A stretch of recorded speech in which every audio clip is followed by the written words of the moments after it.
O grande crítico literário Wilson Martins, que é o autor da famosa História da Inteligência Brasileira, em vários volumes, ele diz algo tão simples quanto fundamental. O Wilson Martins, ele diz assim, pessoal: não é a semana de 22 que cria o modernismo. É o modernismo que cria a semana de 22. Não é a semana que cria o modernismo, e sim o modernismo que cria a semana. Bom, então aqui nós temos uma primeira informação relevante. A informação de que a semana ela é uma espécie de efeito de algo e não propriamente causa de alguma coisa. Dito de outro modo, nós poderíamos falar que a semana de 22 ela está inscrita num espírito mais abrangente, que é aquele espírito do início do século XX, e, claro, com a especificidade brasileira e ainda mais especificamente com a especificidade paulistana. Então veja que nós temos aqui uma série de coisas que se entrelaçam. Porque para que a gente entenda a semana de 22, nós precisamos entender coisas que não estão dadas na própria semana. Nós precisamos entender os antecedentes brasileiros, os antecedentes europeus, o espírito de um tempo.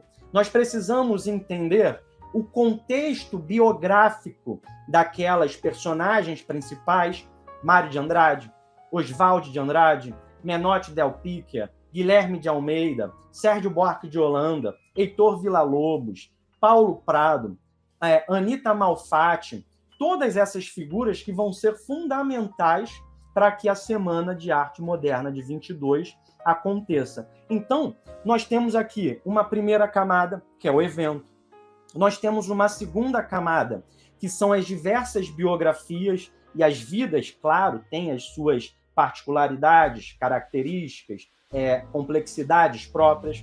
Nós temos o contexto de São Paulo, nós temos o contexto do Brasil, nós temos o contexto do mundo. Então vejam que é, de fato, um tema complexo. Não é algo, sim, que nós conseguiremos resolver numa tacada só.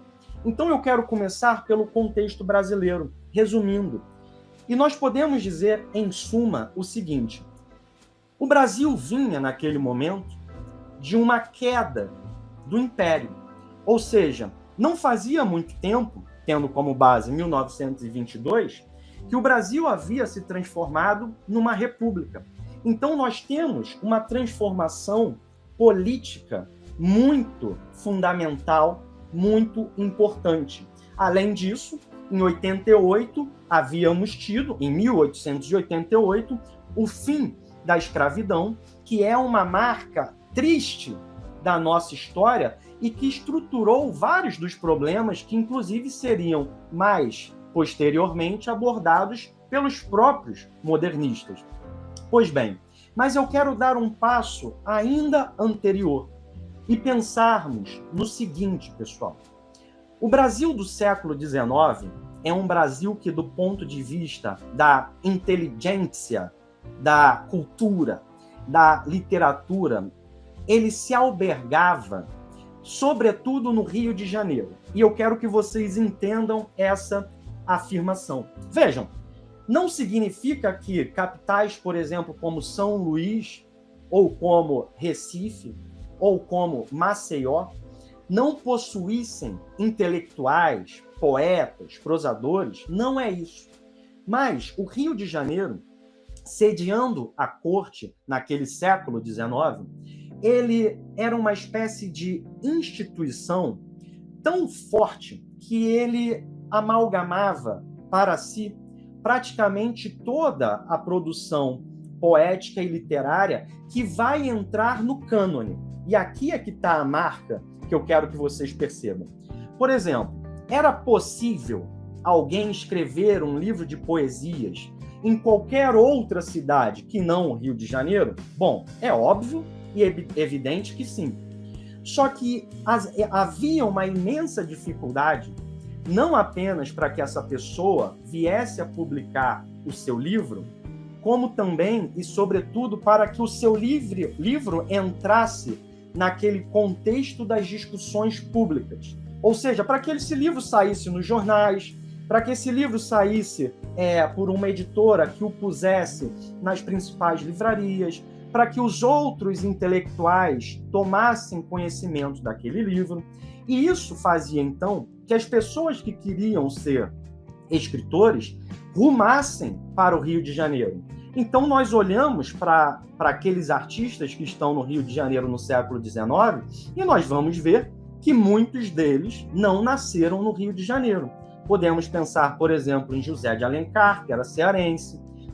Poderemos pensar nos irmãos Azevedo, né, o Aloísio e o Arthur, que são do Maranhão, de São Luís. Então, nós temos uma série de autores que, embora fossem de outras partes, eles vão ir para o Rio de Janeiro disputar um lugar ao sol. E isso, pessoal, vai ter uma característica que é a seguinte: essa arte sendo produzida, sobretudo no Rio de Janeiro, ainda que por pessoas que não fossem cariocas, mas sobretudo no Rio de Janeiro, ela é uma arte que vai sendo sugada para dentro das instituições, de várias maneiras, né? Nós vamos ter diversos autores que vão fazer parte do Estado, né? Por exemplo, o próprio José de Alencar, que teve seus entreveros com Pedro II, mas foi ministro da Justiça, foi deputado. Nós vamos ter, por exemplo, o Machado de Assis, um funcionário público de longa carreira na Secretaria de Agricultura. E tudo isso, pessoal, foi petrificando aquilo que nós poderíamos chamar, para usar uma expressão do sociólogo Pierre Bourdieu, de campus literário. Foi criando uma espécie de solidificação dos meios de controle sobre o que era produzido e discutido. Então, se você não estava nesse meio, por exemplo, o meio que tinha acesso à editora e livraria Garnier, que ficava na Rua do Ouvidor, no Rio de Janeiro, se você não fazia parte dos quadros do Estado, se você não era um autor da imprensa carioca, se você não tinha esses contatos, tudo para você seria muito, muito mais difícil. Então, nós podemos até lembrar um exemplo rápido do caso de Castro Alves. Castro Alves, que era baiano, vai para Recife estudar direito, ele não se dá bem lá, e aí ele, antes de ir para São Paulo, para o Largo de São Francisco, ele vai ao Rio de Janeiro atrás de José de Alencar e de Machado de Assis, justamente para tentar fazer contatos. E o que isso significa para nós numa aula sobre os 100 anos da Semana de 22?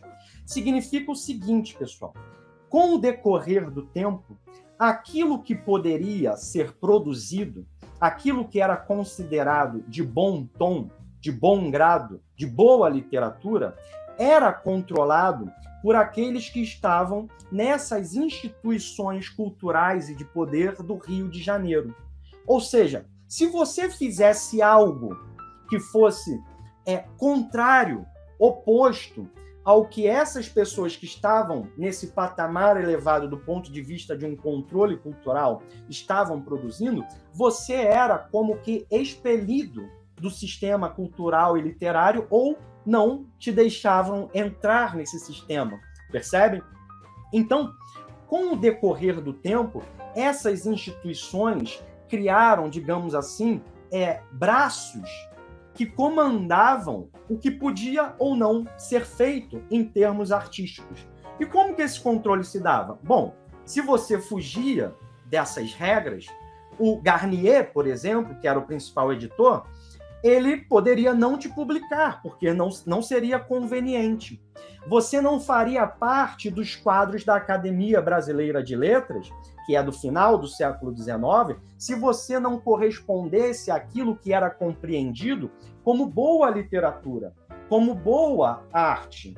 Então, vejam, se você tinha uma oposição muito ferrenha, e não ferrenha às pessoas, mas ferrenho àquele status quo dominante, você provavelmente não conseguiria ser um jornalista de destaque nos principais jornais do Rio, que eram os principais jornais do Brasil. Então, dito isso, pessoal, nós fechamos esse primeiro ponto entendendo que esse campus literário, ele era um campus que já tinha um status quo, que já tinha uma norma, que já tinha um padrão. E quem não atendia a esse padrão ficava de fora.